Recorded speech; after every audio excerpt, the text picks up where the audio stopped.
Hello friends, मैंने आपको जो है इक्वेशन सॉल्वेबल फॉर वाई का कॉन्सेप्ट बताया था। अब आइए जो है हम इसको एक प्रॉब्लम के माध्यम से समझते हैं। पिछले लेक्चर में जो मैंने आपको इक्वेशन सॉल्वेबल फॉर वाई का कॉन्सेप्ट समझाया था, तो उसमें एक जो है एग्जाम्पल लेते हैं, इसको सॉल्व करते हैं। तो आपके एक्सरसाइज 2.2 का ये आपका प्रॉब्लम है ना।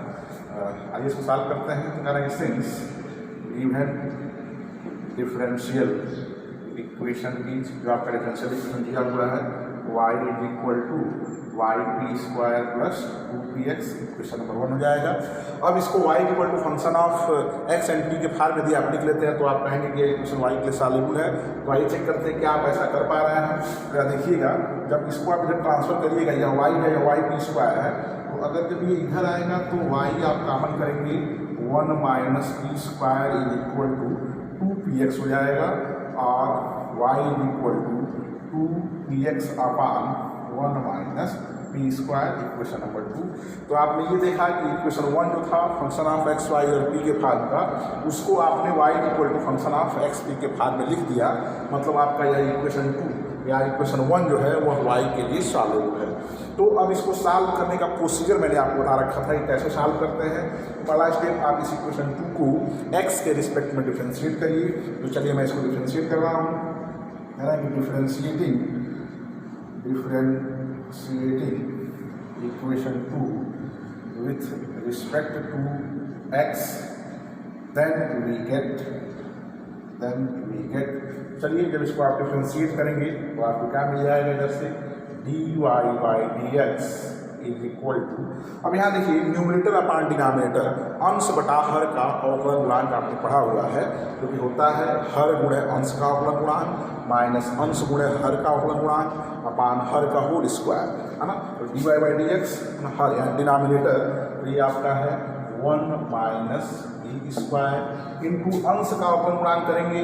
तो यहाँ पे प्रोडक्ट ऑफ 2 फंक्शन है p इंटू एक्स, तो फर्स्ट फंक्शन जो कांस्टेंट है, first function p, second x का x के रिस्पेक्ट में डिफ्रेंशिएशन हो जाएगा 1 प्लस सेकेंड फंक्शन x, और जब p को डिफ्रेंशिएट करिएगा तो हो जाएगा dp अपॉन dx, है ना। तो अभी आपने कहा कि हर गुणे अंश का अवकलन गुणांक माइनस अंश आपका 2px, है ना, इंटू हर का अवकलन गुणांक करेंगे। तो यहाँ देखिए हर 1 माइनस पी स्क्वायर है, 1 का डिफ्रेंशिएशन हो जाएगा 0, पी स्क्वायर होगा minus 2p dp upon dx upon her का होल स्क्वायर, यानी 1 माइनस पी स्क्वायर का होल स्क्वायर, ये हो जाएगा। और इसके बाद आप क्या करते हो भाई, तो सेकेंड स्टेप जो मैंने आपको लिखवाया हुआ था, ये काम करने के बाद सेकेंड स्टेप में कि आप दिए हुए इक्वेशन 2 को x के रिस्पेक्ट में डिफ्रेंशिएट करिए। फिर आपने कहा था कि dy बाई dx जगह पे p रखिए। तो यहाँ देखिए dy बाई dx आपका ये है, इसकी जगह p रखेंगे, विच इज इक्वल टू, अब इसको सिंप्लीफाई मैं कर रहा हूँ, इसको अंदर मल्टीप्लाई करते हुए, तो 2p 1 माइनस पी स्क्वायर, यहाँ ये जाएगा, तो plus 2x 1 minus P square dp upon dx, इसको यहाँ मल्टीप्लाई करेंगे तो ये तो 0 है, यह माइनस माइनस हो जाएगा, plus 4x P square dp upon dx upon 1 minus P square whole square, ये आपका हो जाएगा। अब यहाँ पे डिनोमिनेटर में 1 माइनस पी स्क्वायर का होल स्क्वायर दिख रहा है, इस पूरे इक्वेशन को आप मल्टीप्लाई कर दीजिए, तो यहाँ से कैंसिल आउट हो जाएगा, और यहाँ पे हमारा आ जाएगा और 1 माइनस पी स्क्वायर का होल स्क्वायर। अब मैं यहीं पे काम नहीं कर ले रहा हूँ भाई, इससे आपने मल्टीप्लाई किया, यहाँ पे आ गया, यहाँ से कैंसिल आउट हो गया, तो इधर पूरा ये जो न्यूमरेटर टर्म में यही बचेगा।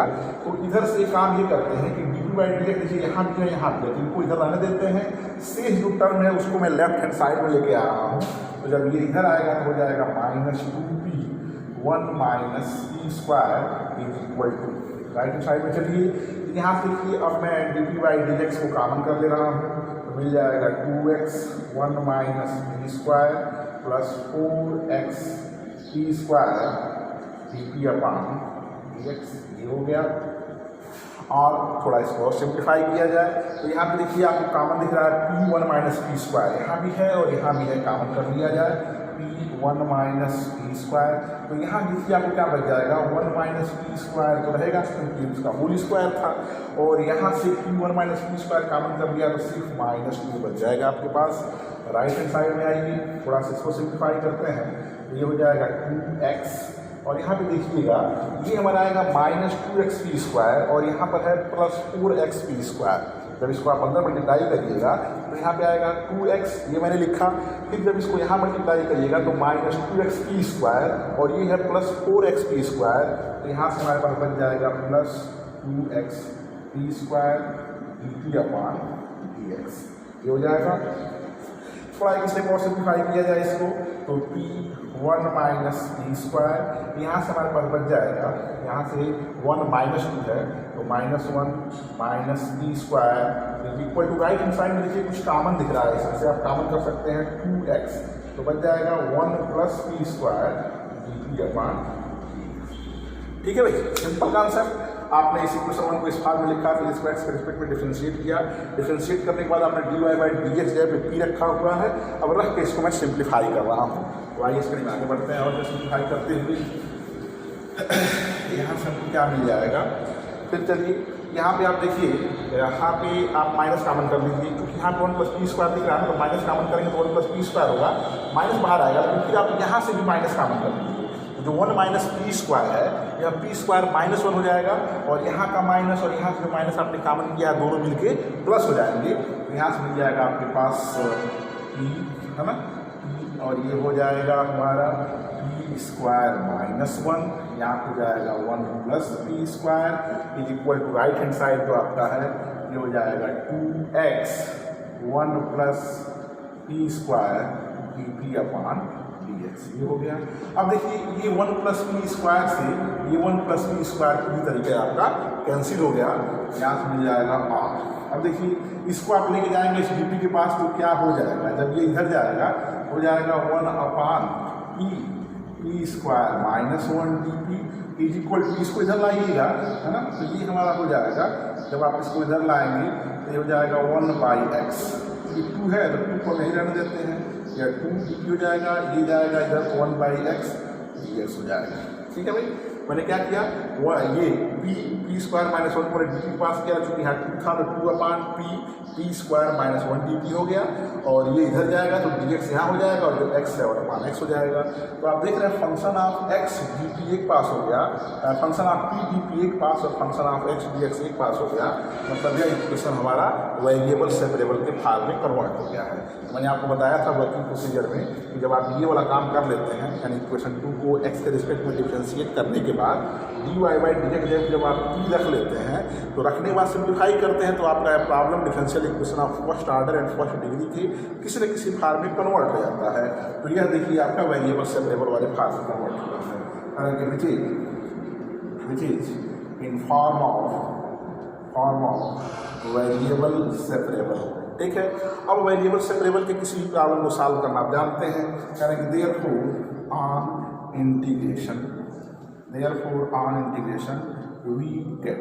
अब इसका इंटीग्रेशन कर लिया जाए तो यहाँ से इंटीग्रेशन या 2 बाहर हो जाएगा कांस्टेंट 1/p p² -1, है ना, ये हो जाएगा dp इक्वल टू यहाँ 1/x का कर देंगे तो हो जाएगा log x प्लस मैं ले रहा हूँ आर्बिट्री कांस्टेंट log c। ये हमारा हो गया।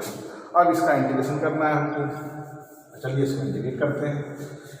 अब देखिए जो लेफ्ट हैंड साइड में आपको फंक्शन दिख रहा है उसका इंटीग्रेशन करने का तरीका क्या होगा। तो ये जो दिख रहा है भाई इसका डायरेक्ट आपके पास कोई फार्मूला है नहीं, कि इसको आपको जो है अब पार्शियल फ्रैक्शन की सहायता से, तो आपको याद है पार्शियल फ्रैक्शन, जैसे इक्वेशन दिख रहा है 1/p² -1 को आप लिखेंगे a/p, जैसे यूँ कहें कि इसको एक स्टेप और लिखिएगा यार तो क्या हो जाएगा, ये 1/p -1 और p+ हो जाएगा ना, या a - b a + b के फार्मूले से p² - a² यानी 1² a p² -1 मिल जाएगा। यहाँ से इसको आप लिखोगे तो a/p + b/p -1 + c/p +1 हो जाएगा। इसको सिंप्लीफाई करेंगे तो 1/p -1 यहाँ से चलिएगा तो a क्रॉस मल्टीप्लाई होगा इसमें, तो p² -1 तो इसमें तो p -1 और p+1 दोनों से मल्टीप्लाई हो जाएगा, प्लस b यहाँ पे आपको है p इंटू अब p+1 से मल्टीप्लाई करेंगे तो हो जाएगा p² + p, है ना, और फिर यहाँ से प्लस c करेंगे तो c में अभी p+1 है तो p और p -1 से करेंगे तो p² - p हो जाएगा, अपान p -1 p प्लस 1। इससे यह हमारा कैंसिल आउट 1 इज इक्वल, या बहुत सारे क्वेश्चन सॉल्व किए हैं इंटरमीडिएट में पार्शियल फ्रैक्शन का, तो ये बीच में टर्म आता है तो फिर इसको ऐसे करने की आवश्यकता नहीं होती, रफली आप करके और सीधे यहाँ वैल्यू रखते हैं, वही मैं रफली करके आपको एक बार दिखा दे रहा हूँ। तो यहाँ से 1 इज इक्वल टू, अब इसको सिंप्लीफाई करिए तो हो जाएगा p स्क्वायर माइनस p, यहाँ से आ जाएगा plus p square plus bp और plus cp square minus cp, और 1 इज इक्वल टू, देखिए p स्क्वायर जहाँ जहाँ है उसको काउंट करिए तो a plus b plus c है ना, यहाँ है p स्क्वायर, यहाँ भी है और यहाँ भी काउंट किया तो a plus b plus p square plus p देखिए कहाँ है, तो भाई p स्क्वायर यहाँ था और यहाँ था, p हमारा कहाँ है तो यहाँ है और यहाँ है, तो plus b minus c into p हो जाएगा और माइनस t। फिर आप क्या करते हो भाई, comparing the likes power on both side, तो p स्क्वायर का कोएफिशिएंट इधर क्या है तो a plus b plus c equal to इधर p प्लस p स्क्वायर का कोएफिशिएंट 0 है तो 0 कर देंगे। यहाँ देखिए p का कोएफिशिएंट है b माइनस c, इधर p का कोएफिशिएंट 0 कर देंगे। यहाँ देखिए यहाँ a है ना, यहाँ a आपको देखा ना, या यूँ का है कि 1 का कोएफिशिएंट माइनस a है तो इधर 1 का कोएफिशिएंट हमारा 1 है, तो this gives a equal to कितना मिल गया आपको माइनस 1। अब इस a की वैल्यू को आप इसमें रख दीजिए तो मिल जाएगा minus 1 plus b plus c equal to 0, तो यहाँ से b plus c equal to हो गया 1। अब इन दो इक्वेशन को आप सॉल्व कर लीजिए, ऐड करेंगे तो c से c कैंसिल आउट हो जाएगा, 2b इक्वल टू क्या हो जाएगा हमारा 1, तो b का मान हो गया हमारा 1/2। अब b की वैल्यू आप चाहे यहाँ रखिए या यहाँ रख लीजिए, तो यहाँ रखेंगे तो आपको c का मान क्या मिल जाएगा भाई, यहाँ रखेंगे b का मान आप रखेंगे 1/2, इधर जाएगा 1 माइनस 1/2, यानी आपको मिल जाएगा c की वैल्यू 1/2। क्लियर। तो अब आप जो है इस हमारा इंटीग्रेशन दिया हुआ है इसको आप ऐसे लिखेंगे सीधे, इस इंटीग्रेशन को आप लिखिएगा तो पार्शियल फ्रैक्शन करने के बाद क्या मिल जाएगा सीधे, ये हमारा 2 रहेगा कॉन्स्टेंट, इसको आप ऐसे लिखेंगे इंटीग्रेशन ऑफ, है ना। अब देखिए यहाँ e की जगह कितना आया है वैल्यू -1, तो -1 अपान b कर देंगे, प्लस b का मान कितना आया है 1/2, तो आप यहाँ करेंगे 1/2 इंटू 1 अपान b -1, और c का मान भी 1/2 आया है तो प्लस 1/2 और into 1 upon b plus 1 dp is equal to right hand side log m plus log n, log m into n ये हो जाएगा log x into c। Clear. तो ये जो टर्म यहाँ पे जो कैलकुलेशन मैंने किया हुआ है, इस कैलकुलेशन को रफली आपको कर लेना है। आप प्रॉब्लम सॉल्व करें तो वहाँ पे इसको करके नहीं दिखाना है, ठीक है। तो ये मैंने कर दिया, अब इसको सॉल्व किया जाए फिर गाई करते हैं तो यहाँ से क्या मिल जाएगा फिर देख लीजिए, 2 इन ब्रैकेट ये हो जाएगा -1 अपान p का इंटीग्रेशन हो जाएगा log p, प्लस ये तो 1/2 रहेगा, इसका इंटीग्रेशन हो जाएगा log p -1, प्लस 1/2 इसका हो जाएगा log p प्लस 1, है ना, equal to log x into c। और इसको सिंप्लीफाई किया जाए थोड़ा सा, 2 को अंदर मल्टीप्लाई कर रहा हूँ मैं, तो ये हो जाएगा -2 log p, और आप जानते हैं ना n log m का पावर n, ये हो जाएगा log p का पावर -2, सीधे मैंने कर दिया। यहाँ देखिएगा 2 यहाँ मल्टीप्लाई होगा, इसको कैंसिल आउट कर देगा, इसको भी कैंसिल आउट कर देगा, तो log m plus log n होगा, तो ये हो जाएगा प्लस log p -1 और इंटू p प्लस 1, तो a minus b, a plus b के फार्मूले से ये हो जाएगा p square -1 is equal to log cx। और फिर यहाँ फार्मूला अप्लाई करेंगे log m plus log n, log m into n हो जाएगा, तो log p square -1 into p का पावर -2 मतलब 1 upon p square is equal to log cx हो जाएगा। अब log m is equal to log n imply करता है m is equal to n को, तो दिस गिव्स यहाँ से p square -1 upon p square is equal to cx, ठीक। और फिर यहाँ से कुछ और सिम्प्लीफाई करते हैं, उद्देश्य क्या है, p की वैल्यू यदि आपको आसानी से मिल जाती है तो निकाल लिया जाए p का मान, तो ये हो जाएगा p square -1 is equal to ये हो जाएगा cx p स्क्वायर। यहाँ से इसको कॉमन करिए, इसको इधर ट्रांसफर करेंगे तो p square -cx p square आएगा, p स्क्वायर कॉमन किया तो 1 -cx, और ये जो -1 है इसको इधर भेज दीजिए तो हो जाएगा 1, है ना। यहाँ से और p square is equal to 1 upon 1 -cx, है ना। तो therefore p equal to 1/√1 minus cx, ये आपको मिल गया जो है p का मान। अब इस p की वैल्यू को फिर मैंने आपको दिखाया था ना कि यदि पॉसिबल है तो रिजल्टिंग इक्वेशन और दिए इक्वेशन 2 की सहायता से आप p को एलिमिनेट कर दीजिए। तो हम सीधे इस इक्वेशन 2 की जगह इक्वेशन 1 में, क्योंकि असुविधाजनक रहेगा आपका, आप सीधे इस p की वैल्यू उठा के इक्वेशन 1 में रख दीजिए। कह रहे हैं कि putting the value of p in equation 1, then we get equation 2 में, यानी इक्वेशन 1 में इसको रख रहा है, इक्वेशन 1 में रख के इसको सिंप्लीफाई कर लिया जाए तो हमको मिल जाएगा y इक्वल, देखिए इक्वेशन 1 आपका क्या था, y इक्वल टू आपका था yp², तो y इक्वल टू y और p² करेंगे तो ये हो जाएगा 1/1 माइनस cx, है ना। उसके बाद था हमारा प्लस 2px, तो प्लस 2x और p की जगह करेंगे तो 1/√1 माइनस cx। सिंप्लीफाई कर लिया जाए इसको तो ये मिल जाएगा, इसको इधर करेंगे क्योंकि y दिख रहा है ना दोनों जगह, यहाँ भी है यहाँ भी है, तो y को यहाँ कॉमन कर लीजिए, 1/1 minus cx is equal to 2x/√1 minus cx, और y ये हम इसको सिंप्लीफाई करिएगा तो 1 माइनस cx यहाँ पास मल्टीप्लाई किया, -1/1 माइनस cx, इसको आप लिख सकते हो 2x/1 माइनस cx का पावर 1/2, अंडर को मैंने लिख दिया। और y 1 से -1 कैंसिल आउट हुआ, आपका बड़ा -cx/1 माइनस cx को आप लिख सकते हो 1 माइनस cx का पावर 1/2 इंटू 1 माइनस cx का power 1/2 is equal to 2x/1 minus cx का पावर 1/2।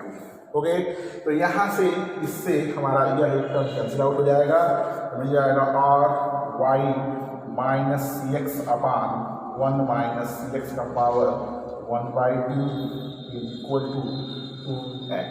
ठीक, थोड़ा इसको और सिंप्लीफाई कर लेते हैं, तो देखिए यहाँ से हमको क्या मिल जाएगा, इसको आप सिंप्लीफाई करिएगा तो इसको और सिंप्लीफाई कर लेते हैं तो ये हो जाएगा माइनस, है ना, माइनस ये हो जाएगा xyc/√1 minus cx is equal to 2x। इस x से एक x आपका कैंसिल आउट, यानी यहाँ x है यहाँ भी x से कैंसिल आउट हो जाएगा, तो माइनस cy इसको यहाँ मल्टीप्लाई कर दे रहा हूँ मैं, हो जाएगा 2√1 माइनस cx। अब आप चाहें तो इसको इधर ट्रांसफर कर लीजिए, तो देयरफॉर cy, है ना, cy इसको इधर करेंगे तो plus 2√1 minus cx is equal to 0, which is your required solution. बस इसको यहीं पे छोड़ दीजिए, आपको दिए हुए डिफरेंशियल इक्वेशन का सोल्यूशन मिल जाता है। ठीक है, तो ये था equation solvable for y।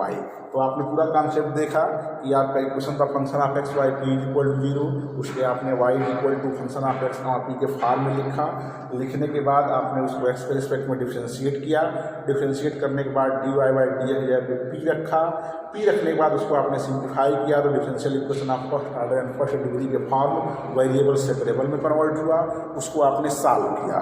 Solve करने के बाद जो रिजल्टिंग इक्वेशन आया उसकी सहायता से और दिए हुए इक्वेशन से आपने p को एलिमिनेट कर दिया, आपको दिए हुए डिफरेंशियल इक्वेशन का सलूशन मिल गया।